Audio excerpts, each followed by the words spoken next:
आणि मुंबईचे भाजपचे आणि शिवसेनेचे नगरसेवक महापालिकेत जाण्यासाठी निघालेत। आमच्या प्रतिनिधींनी त्यांच्याशी बातचीत केली आहे, पाहूया।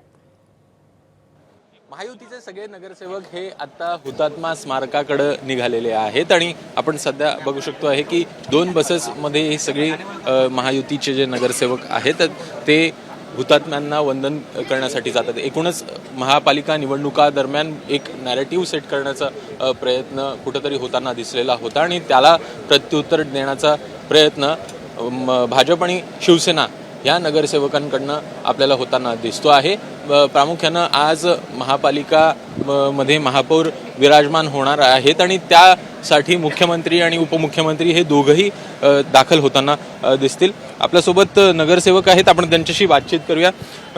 काय सांगाल, महापौर आज विराजमान होत आहे, कशा पद्धतीनं बघताय? तुम्ही जर बघितलं तर मागच्या 25 वर्षामध्ये जे उभाटा गट, मी शिवसेना नाही बोलणार कारण की शिवसेना आमच्या सोबत आहे, त्याच्यामुळे उभाटा गटाने जो भ्रष्टाचार हा महानगरपालिकेमध्ये केला आणि त्याच्यामुळे आज जी मुंबईची जी कुठेतरी इमेज ही मलिन करण्याचा जो काम जे त्यांनी केलं आहे ते कुठे ना कुठे आम्हाला धुवून टाकायचं आहे आणि पुढच्या 5 वर्षामध्ये येणाऱ्या काळामध्ये फक्त विकासाचं राजकारण आणि भ्रष्टाचारमुक्त मुंबई ही आम्हाला करून दाखवायची असं मला वाटतं। आपल्यासोबत यामिनी जाधव देखील आपण बघू शकतोय, यामिनी जाधव देखील इथं आहेत। आज महापौर विराजमान होत आहेत, कशा पद्धतीनं बघता आहे सगळ्या प्रक्रियेकडे? एकूणच कुठेतरी नॅरेटिव्ह देखील सेट होताना दिसलेला होता, मराठी अमराठीचं राजकारण होताना दिसलेलं होतं, कशा प्रकारे बघताय? याच्यात मला कुठे नरेटिव्ह वगैरे काय दिसला नाही, पण छान वाटतंय की युतीचा महापौर बसला आणि भगवा फडकला, ह्याचा खूप आनंद होतोय। आज मुख्यमंत्री आणि उपमुख्यमंत्री देखील येणार आहेत, कशा प्रकारे पुढची 5 वर्ष बघताय या सगळीकडे? आम्हाला लोकांच्यासाठी विकास करायचा आहे, कारण आमचा मुद्दाच तो होता। निवडणुकीतला मुद्दा असू दे किंवा एरवी सुद्धा काम करतानाचा आमचं दृष्टिकोन एकच असतो की लोकांचा विकास, त्यांच्या समस्या, त्याच्यावर तोडगा आणि त्यांची मदत, हाच आमचा मुद्दा असतो। त्यामुळे आम्ही कुठेही काय म्हणतात ते भावनेचं राजकारण केलेलं नाही आणि पुढेही आम्ही विकासाचं राजकारण नाही करणार, विकास करणार।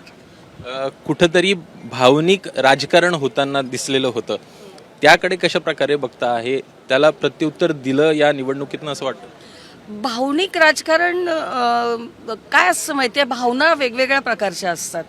एक तर तुमच्या जो मतदार असतो त्याच्याशी असलेलं तुमचं इंटरॅक्शन आणि त्यातनं निर्माण झालेली भावना आणि त्यांनी तुम्हाला वोटिंग करणं आणि आपण स्वतःचे काही लूपहॉल्स लोकांच्या समोर मांडून अरे दया घ्यावी आणि त्याच्यानंतर मतदान होणं, ह्याच्यात फरक असतो।